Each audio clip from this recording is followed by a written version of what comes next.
श्री स्वामी समर्थ अध्याय 13. श्री गणेशाय नमः. शुक्ल पक्षीचा शशकर वाढे जैसा उत्तर तैसे हे स्वामी चरित्र अध्यायी वाढले. द्वादशाध्यायाचे अंती श्रीपाद भट्ट बाळाप्पा प्रति कपट युक्तीने फसवू पाती परी झाले व्यर्थची. स्वयंपाकादिक करावयासी लज्जा वाटतसे त्यासी तयाते एके समयासी काय बोलती समर्थ. निर्लज्जाचे सन्निध गुरु असे जाण निरंतरू ऐसे बोलता सद्गुरु.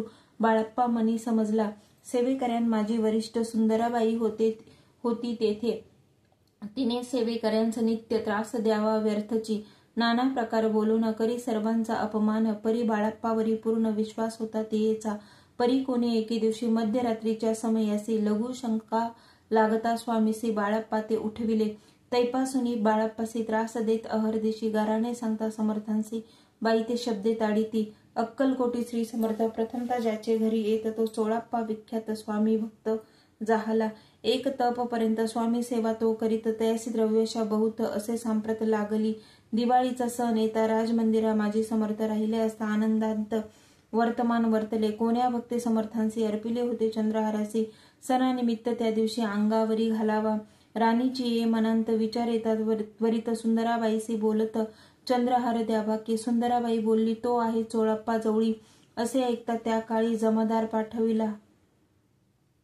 गंगूलाल जमादार चोळप्पा जवळी एसत्वर म्हणे द्यावाजी चंद्रहार.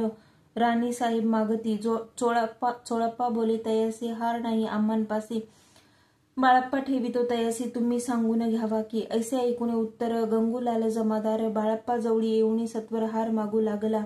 बाळाप्पा बोले उत्तर आपणापासी चंद्रहार परी चोळप्पाची त्यावर सत्ता असे सर्वस्वे. ऐसे ऐकून बोलणे जमादार पुसे चोळप्पा कारणे. जबाब दिला चोळप्पाने बाळाप्पा देती तरी घ्यायचे. ऐसे भाषण ऐकून जमादार परतून नृप मंदिरी येऊन वर्तमान सर्व सांगे. चोळप्पाची ऐकून कृती राग आला राणीप्रती. सुंदराबाईंनी ही गोष्टी तयाविरुद्ध सांगितल्या.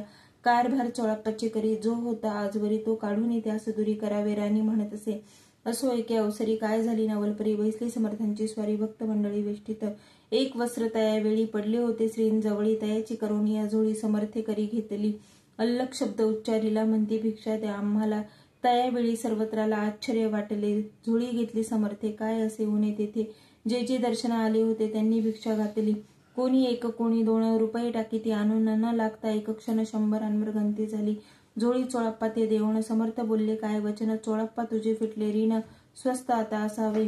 पाहोनिया द्रव्यसी आनंद झाला तयासी. परीन आले मानसी श्रीचरण अंतरले. चोळप्पासी दूर केले बाईसी बरे वाटले. ऐसे काही दिवस गेले. बाळाप्पा सेवा करीत आती.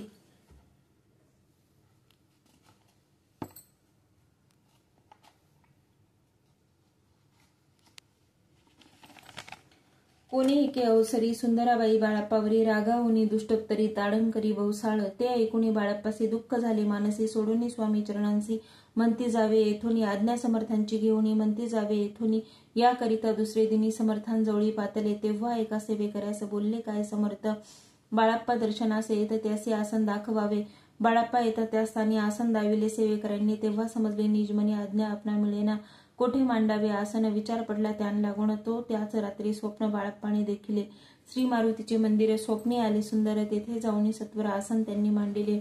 श्री स्वामी समर्थ या मंत्राचा जप करीत एक वेळ दर्शनायत हिशेब ठेवीत जपाचा. काढून दिले बाळाप्पासी. आनंद झाला बाईसी. गर्भभरे ती कोणासी मानी नाशी जाहली. सुंदराबाईसी करावे दूर. समर्थांचा झाला विचार. त्याप्रमाणे चमत्कार करून या परी राणीची करुनिया दाविती. परी राणीची प्रीती बाईवरी बहु होती. या कारणे कोणाप्रती धैर्य काही होईना. अक्कलकोटी त्या अवसरी माधवराव बर्वे कारभारी. तयांचे हुकूम झाला सत्वरी बाईसी दुरी करावे. परी राणीसे भिवून तैसे न केले तयांनी. समर्थ दर्शनासी एके दिनी कारभारी पातले. तयांचे बोलती समर्थ कैसा करिता कारभार. ऐसे ऐकून या उत्तर बर्वे मनी समजले. मग त्यांनी त्याच दिवशी पाठविले फौजदारासी. कैद करून या बाईसी आणावे म्हणते सत्वर. फौजदारासी समर्थ काही एक न बोलत. कारकिर्दीचा अंत ऐसा झाला बाईच्या. स्वामीची या सेवेकरिता सरकारांतून तत्वता पंच नेमुनी व्यवस्था केली असे नृपराये. मग सेवा करावे असे घेऊन गेले बाळाप्पासी. म्हणती देऊ तुम्हांचे पगार सरकारांतून. बाळाप्पा बोलले तयांचे द्रव्यशा नाही आम्हासी. आम्ही निर्लोभ मानसी स्वामी सेवा करू की. बाळप्पाचा जप होता पूर्ण. एका भक्तास सांगून करविले श्रींनी उद्यापन. हिशेब जपाचा घेतला बाळप्पांनी चाकरी. एक तप सरासरी केली उत्तम प्रकारे. समर्थाती प्रिय झाले. दृढ निश्चय आणि भक्ती तैसी सद्गुरुचरणी आसक्ती. त्याने येत मोक्ष हाती. अन्य साधने व्यर्थची. उगीच करीती दांभिक भक्ती. त्यावरी स्वामी कृपा न करीती. सद्भावे जे नमस्कारिती त्यांवरी होती कृपाळू. अक्कलकोट निवासी जय जय जी स्वामी राया. रात्रंदिन तुझ्या पाया विष्णू शंकर वंदिती. इति श्री स्वामी चरित्र सारामृत. नाना प्राकृत कथा संमत. सदा भक्त परिसो त्रयोदशोध्याय गोढा. इति श्री स्वामी चरित्र सारामृते त्रयोदशोध्याय. श्री स्वामी चरणार्पणमस्तु. शुभम भवतु. अध्याय 14. श्री गणेशाय नमः. जय जय जी करुणाघना. जय जय जी अघशमना. जय जय जी परम पावना. दीनबंधू जगद्गुरु. प्रातकाळी उठून आधी करावे नामस्मरण. अंतरी घ्यावे स्वामी चरण.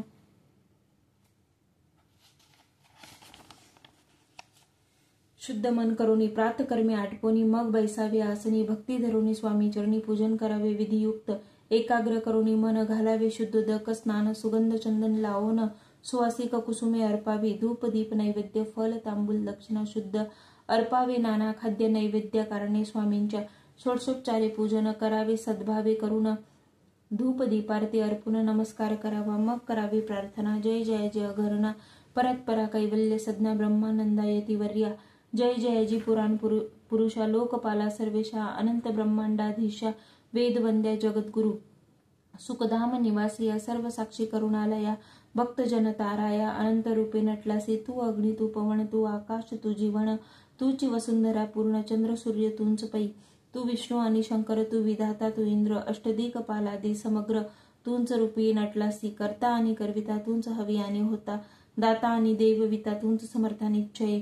जंगम आणि स्थिर तूंच व्यापिले समग्र. तुझ लागी आदी मध्याग्र कोठे नसे पाहता. असोनिया निर्गुण रूपे नटलासी सगुण.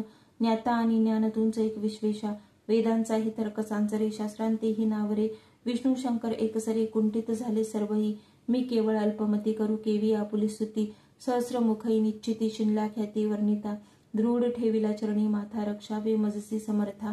कृपा कटाक्षे दीनानाथा दासाकडे पहावे. आता इतकी प्रार्थना आणावी जी आपुल्या मना. कृपा समुद्री या मीना. आश्रय देई जे सदैव. पाप तापा आणि दैन्य सर्व जावो निरसोन. इहलोकी सौख्य देवोन परलोक साधन करवावे. दुस्तर हा भवसागर याचे पावावया पैल तीर. त्वन्नाम तरणी साचार प्राप्त हो मजला ते. आशा मनीषा तृष्णा कल्पना आणि वासना. भ्रांती भुली नाना न बाधोत तुझ्या कृपे. किती वर्णू आपुले गुण द्यावे मज सुख साधन. अज्ञान तिमिर निरसोन ज्ञानार्क हृदयी प्रगटो पै. शांती मनी सदा वसो. वृथाभिमान नसो. सदा समाधान वसो. तुझ्या कृपेने अंतरी भव दुःखे हे निरसो. तुझ्या भजनी चित्त वसो. वृथा विषयांची नसो वासना या मनाते. सदा साधू समागम तुझे भजन उत्तम. तेने हो हा सुगम. दुर्गम जो भव पंथ. व्यवहारी वर्तता न पडो भ्रांती चित्ता. अंगी न यावी असत्यता. सत्य विजयी सर्वदा. आप्तवर्गाचे पोषण. न्याय मार्गावलंबन. इतुके द्यावे वरदान. कृपा करुणी समर्था. असोनिया संसारात प्राशीन तव नामामृत. प्रपंच आणि परमार्थ तेने सुगम मज लागी. ऐशी प्रार्थना करिता आनंद होय समर्था. संतोषणी तत्वतावर प्रसाद देतील. गुरुवारी उपोषण विधियुक्त करावे स्वामी पूजन. प्रदोष समय होता जाणून उपोषण सोडावे. श्री स्वामी समर्थ ऐसा षडाक्षरी मंत्र. प्रीतीने जपावा अहोरात्र तेने सर्वार्थ पाविजे. प्रसंगी मानस पूजा करिता तेही प्रिय होय समर्था. स्वामी चरित्र वाचिता ऐकता सकल दोष जातील. कैसी करावी स्वामी भक्ती हे नेहमी मंदमती. परी असता शुद्ध चित्ती तेची भक्ती श्रेष्ठ पै. आम्ही आहो स्वामी भक्त मिरवू नये लोकांत. जयासीस भक्तीचा दंभ व्यर्थ निष्फळ भक्ती तयाची. इति श्री स्वामी चरित्र सारामृत. नाना प्राकृत कथा संमत. सदा ऐकोत भाविक भक्त. चतुर्दशोध्याय गोढा. श्रीरस्तु शुभम भवतु. अध्याय 15. श्री गणेशाय नमः. अंतरी स्वामी भक्ती जडता. चारी पुरुषार्थ येते हाता. पाप ताप दैन्य वार्ता तेथे काही न उरेची. सर्व कामना पूर्वोन अंती दाविती सूरभुवन. जे नर करीती नामस्मरणा ते मुक्त याच देही. मंगळवेळी ग्रामांत राहत असता श्री समर्थ. ग्रामवासी जन समस्त वेडा म्हणती तयांसी. शीतुष्णाची भीती नसेची ज्यांची या चित्ती. सदा अरण्यात वसती एकांत स्थळी समर्थ. परमेश्वर रूप यती ऐसे ज्यांच्या वाटे चित्ती. ते करिता स्वामी भक्ती जन हंसती तयंते. त्यावेळी मंगळवेळेंत बसप्पा तेली राहत दारिद्र्य पिढीला बहुत दीन स्थिती तयाची. तो एके दिनी फिरत फिरत सहज वना माझे जात तो देखील श्री समर्थ दिगंबर यतिराज कंटकशय्या करून तेवर केले शयन ऐसे नवल देखून लोटांगण घालीत असे. अष्टभावे दाटोनी माथा ठेवी श्रीचरणी म्हणे कृपा कटाक्ष करून दासाकडे पहावे. स्वामी चरणांचा स्पर्श होता ज्ञानी झाला तो तत्वता कर जोडून वास्तविता झाला बहुत प्रकारे पाहून या प्रेमळ भक्ती अंतरी संतोषली येती वरदस्त ठेविती तत्काळ मस्तकी तयाचे. बसप्पाचे श्रीचरणी मन जडले तैपासून हे राहू लागला निशिदिनी स्वामी सन्निध आनंदे. मग बसप्पाची कांता ऐकून ऐशी वार्ता करीत असे आकांता म्हणे घर बुडाले. बसप्पा येता गृहासी दुष्टोत्तरे बोले त्याचे म्हणे सोडिले संसाराचे वेळ काय लागले. परी बसप्पाचे चित्त स्वामी चरणी आसक्त जनप वादा न भीत नसे चाड कोणाची. एके दिवशी अरण्यांत बसप्पा स्वामी सेवा करीत तव झाली असे रात घोर तम दाटले चित्त जडले श्रीचरणी भीती नसे काही म्हणे. 2 प्रहर होता रजनी समर्थ उठून चालले पुढे जाता समर्थ बसप्पा मागे चालत प्रवेशले घोर अरण्यांत क्रूर श्वापदे ओरडती. परी बसप्पाचे चित्ती न वाटे काही भीती स्वामी चरणी जडली वृत्ती देहभान नसेची. तो समर्थे केले नवल प्रकट झाले असंख्य व्याल भूभाग व्यापिला सकळ तेजे अग्नि समान पादस्पर्श सर्पा झाला. बसप्पा भानावरी आला अपरिमित देखील सर्पसमूह चोहींकडे वृक्ष शाखा अवलोकित तो सर्पमय दिसत मागे पुढे पाहत तो दिसत सर्पमय पाहून या ऐशी परी भयभीत झाला अंतरी तो तयांसी मधुर उत्तरी. समर्थ काय बोलले भिवू नको या समयी जितके पाहिजे तितके घे न करी अनुमान काही दैव तुझे उदेले. ऐसे बोलता समर्थ बसप्पा भय सोडून त्वरित करी घेऊन अंगवस्त्र टाकीत एका सर्पावरी गुंडाळून सर्पात त्वरित सत्वर उचलून घेत तव सर्प झाले गुप्त तेजही नष्ट झाले. तेथून परतले सत्वर ग्रामा माझे आले. बसप्पा सहित बैसले समर्थ एका देवळी तेथे आपले अंगवस्त्र बसप्पा सोडून पाहत तव त्यांत सुवर्ण दिसत सर्प गुप्त झाला. ऐसे नवल देखून चकित झाला अंतकरणी माथा